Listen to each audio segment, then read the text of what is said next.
আসসালামু আলাইকুম। আজকে শুক্রবার, দিনটা মোটামুটি একটু ফ্রি, তাই চলে আসলাম চরে। শুনবো কৃষক মামাদের বিভিন্ন কষ্ট এবং আড্ডা দেবো কিছুক্ষণ। তো পেয়ে গেছি একজন মামাকে। আসসালামু আলাইকুম, কেমন আছেন মামা? ওয়ালাইকুম আসসালাম। কি করতেছেন? কি করতেছেন? গাছ কাটতেছি। ও আচ্ছা, বসি অনেকদিন পর পাইছি আপনাকে, সবসময় দেখিও না। তো কি অবস্থা ক্ষেত পাতলের?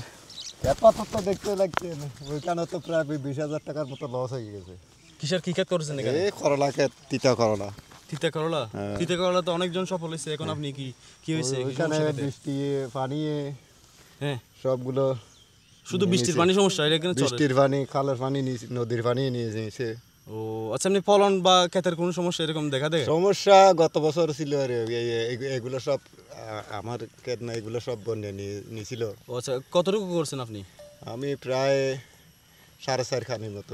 4.5 কানি করছেন, তাহলে হচ্ছে কি আপনি বড় মাপের একজন কৃষক, কিন্তু সফলতা দেখা তেমন পান না। না, সমস্যা, বিভিন্ন সমস্যা দেখা দেয়। এ কোনো মতে এই গড়ি ধরি চলনের এখান তো একবার করছি, ধরনের অবস্থা সবগুলো নিয়ে নিছে। আচ্ছা, 5-20-এর কোনো সমস্যা বা কোনো 5-20-এর তো অনেক দাম। 5-20-এর সমস্যা ওটা 28 টাকার 500, 54 টাকা বেছে। তো এই 300 টাকার 20, 400, 500 টাকা বেছে। তো আমরা কৃষক কীভাবে উন্নয়ন করব? মাল বিক্রি করতে গেলে এই বিভিন্ন রকমের বাধা আসে। খালি সবজির দাম কমাও, সবজির দাম কমাও, বেশি কালাও। হ্যাঁ, তো সবজি যে এগুলো কেমন করে উৎপাদন হয়, এটা তো আর ম্যাজিস্ট্রেট বা সব বড় বড় মন্ত্রী মিনিস্টার হলে জানে না। হ্যাঁ, টিভিতে তো আমরা সবসময় দেখি যে সবজির দাম একটু বেশি হলে সারের দাম কমাই, তো এটা কেউ বলে না। শুধু সারের দাম কমাও, বিষের দাম কমাও, এটা কেউ বলে না। শুধু সবজির দাম, শুধু সবজির দাম কমাও। সবজির দাম বেশি কেন বেছো? ও আচ্ছা, এখানে তো আপনাদের তো কৃষি কর্মকর্তারা এসে দেখে যায় মনে হয়, কোনো রকম হেল্প করে না? বা কোনো রকম হেল্প করে না এখানে তো। কৃষিকর্তা অনেক আসে, কি হেল্প করছে আমাদেরকে? তো কোনো হেল্প করে নাই। ওইও যেমন ধরেন আমার প্রায় 1.5 লাখ টাকার পয়লে প্রথম গত এই বন্যায় আমার ক্ষতিগ্রস্ত হয়েছে। তো আমি কি 1.5 লাখ টাকা তুলতে পারছি না? তারপর তো ক্ষেতের অবস্থা তো অনেক খারাপ হয়ে গেছে দেখতেছি আমি। তো আমাদের কৃষি অফিসার একদিন গেলে ওইখানে ডাকে, গাড়ি ভাড়া দিয়ে। তো এখানে কি সরকার তো হচ্ছে সবসময় বলা বলি করে যে নাকি কৃষকদের জন্য সর্বোচ্চ চেষ্টা করতেছে এবং অনেক কিছু নাকি ফ্রি দিয়ে দিতেছে। ফ্রি দিয়েছে, তো দান 100 দিছে। সারের দাম নাকি অনেক কমাই দিছে। কৃষক সবসময় তো বলা বলি করে তারা। সারের দাম যদি কমাইতো তাহলে কৃষক এলা কোনো মতে জানে প্রাণে বাঁচত। এখন তো সব।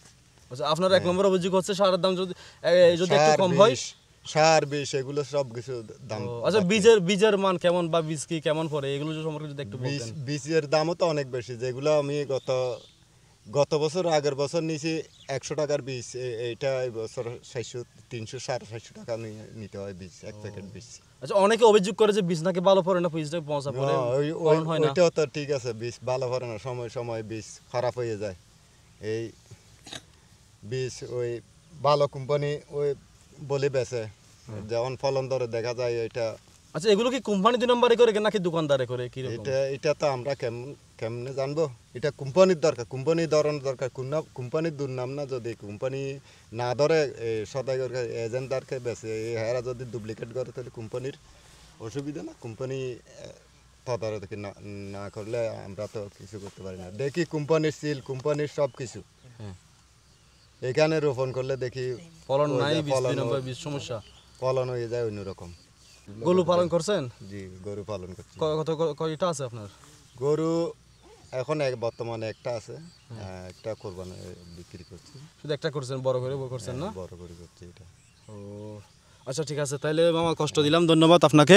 তো দর্শক বন্ধুরা, কথা বলছিলাম একজন কৃষক মামার সাথে। তার প্রধান অভিযোগটা হচ্ছে সরকারের প্রতি, দেশের প্রতি, জনগণের প্রতি, যে তিনি ঠিকমতো সারটা পান না, এবং যে সারটা পান তারটা কিন্তু অনেকটা দাম। 28 টাকার সার বেড়ে অনেক দ্বিগুণ হয়ে গেছে এখন বর্তমানে। এবং আরেকটা সমস্যা হচ্ছে বীজের সমস্যা। আমরা কৃষকরা এমন একটা শ্রেণীর মানুষ হয়ে গেছি, এখন চাইলেও কোনো কিছু করতে পারি না। বাপ দাদার থেকে শিখেছি এই কৃষি পেশাটা। এখন কিন্তু শেষ পর্যায়ে এসে আমাদের বাধ্য হয়ে এই কৃষি সেক্টরে কিন্তু থাকতে হচ্ছে। কোনো কাজ যখন পারি না, আমরা কি করব? দেশের জন্য কাজ করি, কিন্তু সরকার তো আমাদেরকে দেখে না। মামার অভিযোগ হচ্ছে সেটা। এবং বীজের মধ্যে কিন্তু তারা 2 নম্বরে দেখতে পেয়েছেন মামা। ভালো মানের বীজ এনেও কিন্তু ভালো ফলন পান না। যেমনটা তিনি বলছিলেন, এবং তিনি কিন্তু ঘরে গরু পালন করেছেন, একটা গরু বিক্রি করেছেন এবং আরও একটা গরু আছে। তো মামা, শুভকামনা আপনার জন্য, দোয়া করি আপনার জন্য, দর্শকদের কাছেও দোয়া চাই এবং সরকারের কাছে বিনীত অনুরোধ করি, দেখেন কৃষক মামাদের, এইসব কৃষক মামাদেরকে একটু দেখেন, হেল্প করেন সামান্য হলেও।